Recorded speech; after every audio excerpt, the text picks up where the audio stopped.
Hello. I've been receiving quite some questions about Moho Animation, which is an animation software I've been using since November last year.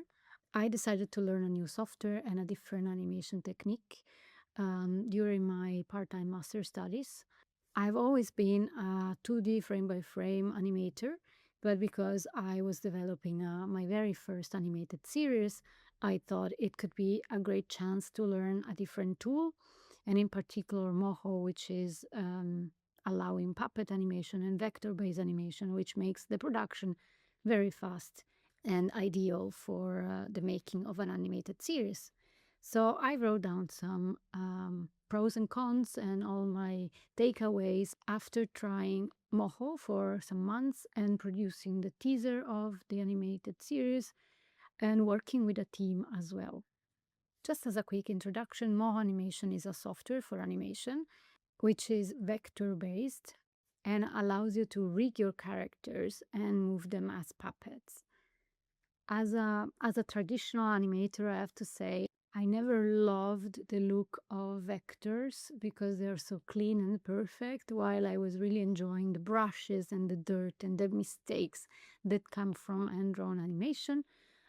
So, for example, tools like TV Paint that are raster usually are the choice for this kind of feeling. Procreate also gives this feeling these days, and I've been chasing more and more this effect. So for this reason, even when I was animating in Animate, which is vector based, I was not 100% happy about this look, and I was using textures on top and compositing and so on. Let's jump right into my favorite features of Moho, which are probably the reasons why I decided to pick that tool and learn it. Very first thing I have to say is the boiling effect, or like the boiling brush. In fact, even though it's a vector based software, so in my mind, vectors mean clean and perfect lines, those kind of things that I tried to avoid in my practice because I like the brush feeling and the mistakes and a bit of dirt in the stroke. Now Moho has a boiling effect that you can apply directly to a vector stroke. And this is for me mind-blowing, and to be honest, one of the reasons why I needed to try and to learn. So basically what happens is you can apply to your vector stroke, first of all, a brush, and there are so many cool brushes that really look dirty, or I would say raster almost. And on top of that, you can apply a boiling effect. And this will give the line the classic boiling feeling, keeping it alive, which is typical of hand-drawn animation, as if the line was redrawn many times. That's what happens in frame-by-frame traditional animation, when you redraw every frame, and so the line is never perfect and is a bit boiling and moving. And I find this amazing, of course, because the look is the same, but the effort is much less. You don't have to redraw as much. Second of all, and connected to the boiling effect, Moho allows you to create, next to the bone layers and the rig character, a frame-by-frame layer, which means you can, if you want, next to the rig character, animate frame-by-frame as well. And this I found amazing because you can use the exact same brush with the same boiling effect, but this time for actual frame-by-frame hand-drawn animation. So in my case, what I use it for was, for example, for special effects, something that you usually animate straight ahead. And what's great about this is that then you cannot tell apart really what is rigged and what is hand-drawn. So you manage to kind of merge the two animations and make it look as a cohesive piece. Another pro of Moho, or another feature that I was very eager to test, was the compositing. In fact, I always worked in different softwares and then brought everything in After Effects for compositing, maybe color correction, camera movement, special effects, all these kind of things. And I saw that Moho allowed most of those things, and particularly in my teaser, in my project, there was no need for crazy compositing, so I decided to test it and do it directly in Moho. And I must say it was successful. I really enjoyed it, and it was probably easier for me to have everything on the same project. So for each scene, I imported the backgrounds. I could create also a bit of parallax, and I could do camera movements, focus, shift, and pretty much all the compositing I had to do. The only thing that didn't work was the particle system. I was trying to create a simple particle system for the fireflies, and I struggled a lot not to create the particle itself, but the moment it was done, the whole project was very heavy and it was crashing a lot, even though the scene was just a couple of seconds long. And my computer is pretty powerful, and even my collaborators had the same problem. So in the end, we decided to do those specific particles in After Effects and then importing a PNG sequence in Moho. Last but not least, Moho is incredibly intuitive. I learned super fast, and I have to say something about learning and how I try to make it as efficient as possible in a second.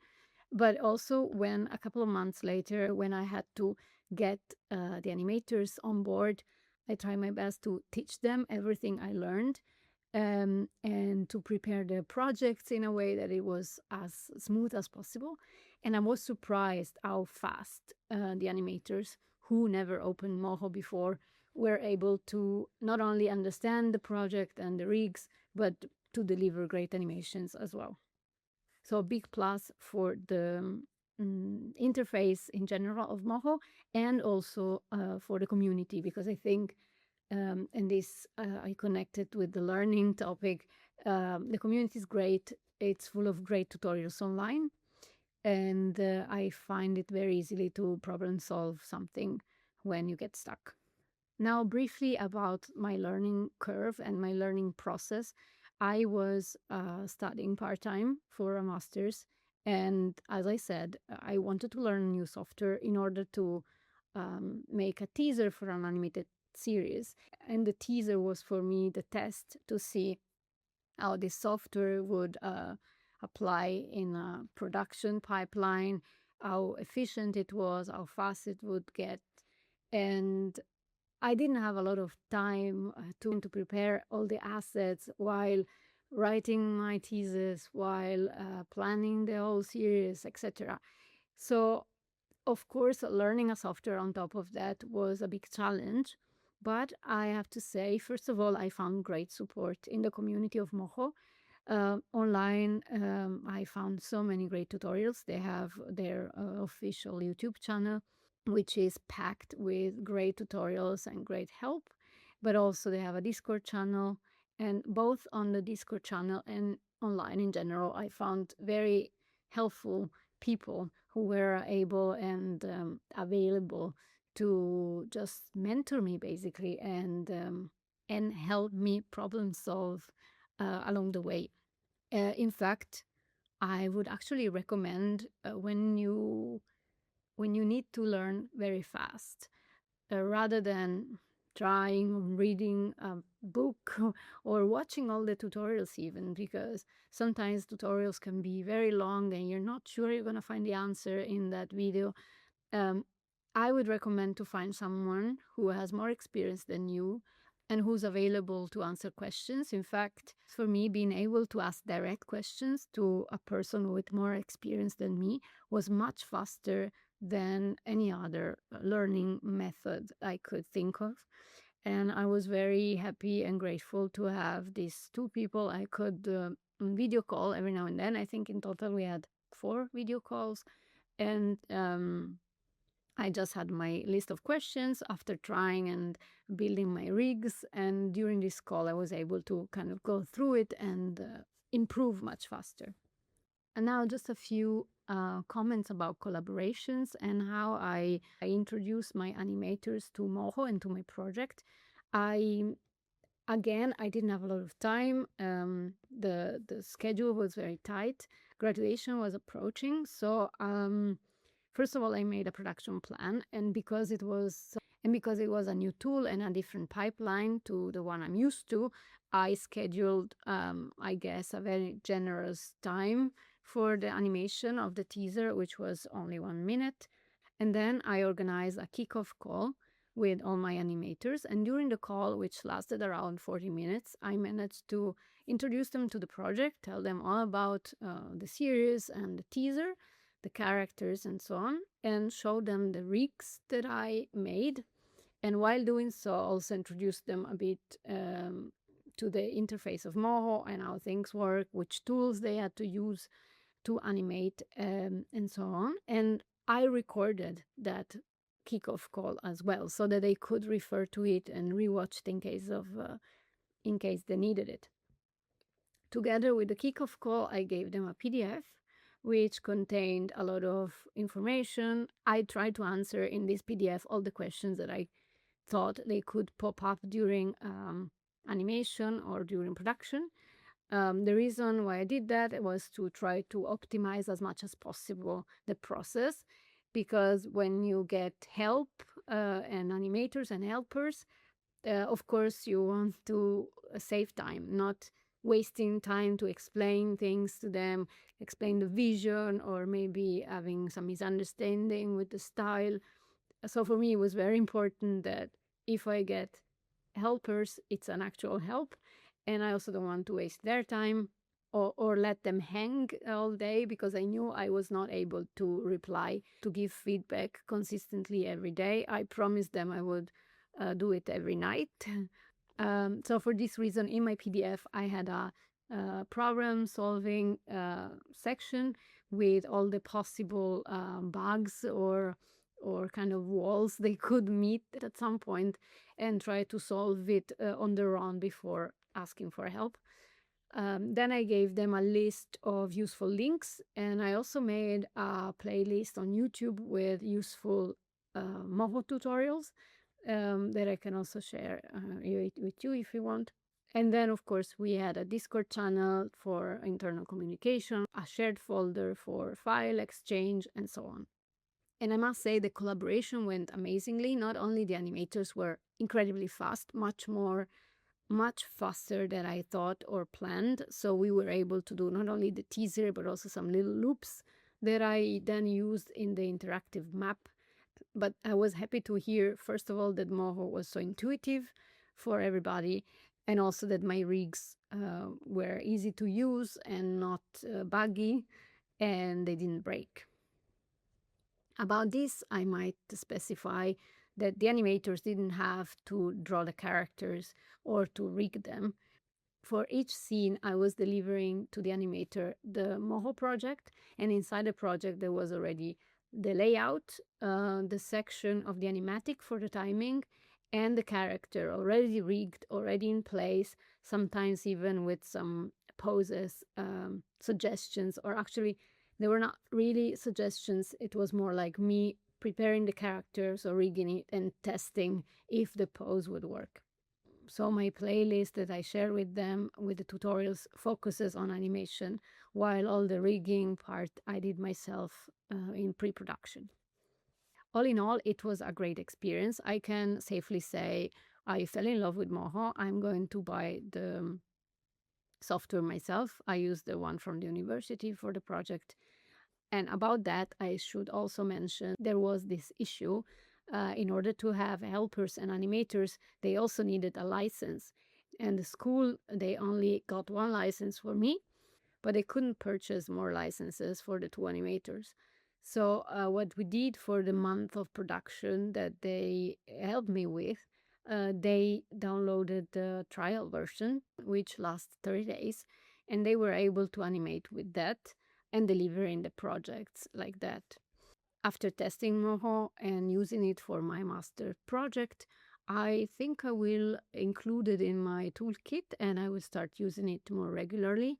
I even recently got a client gig with Moho, and it was interesting because it was a completely different style and a very different pipeline as well, because it was an imported vector illustration, so not drawn in Moho directly. And this is also great about Moho. I think you can recreate so many different styles and there are different ways of animating and creating your character.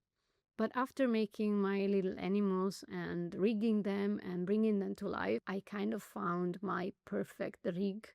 It's a very basic rig, and because my characters and my design are usually quite minimal and simple, but I found my perfect recipe to create a rig, an anthropomorphic rig.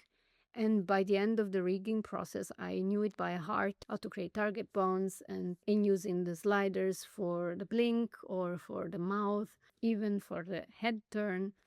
So I decided at the end of production to record my process of rigging, and I made a very quick class on Skillshare sharing the basic rig, which was a mind-blowing discovery for me as a frame-by-frame traditional animator.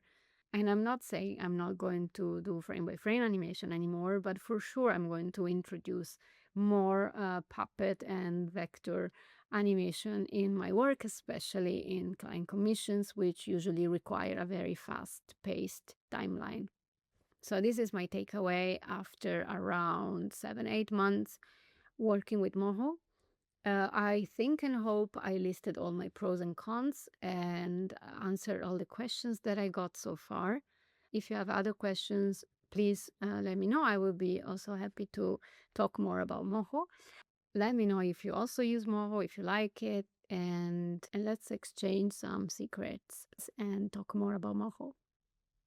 Also, as a side note, you might have noticed I'm sitting on the floor among plants. That's because I just moved. More on this in other videos, but yeah, new things are coming.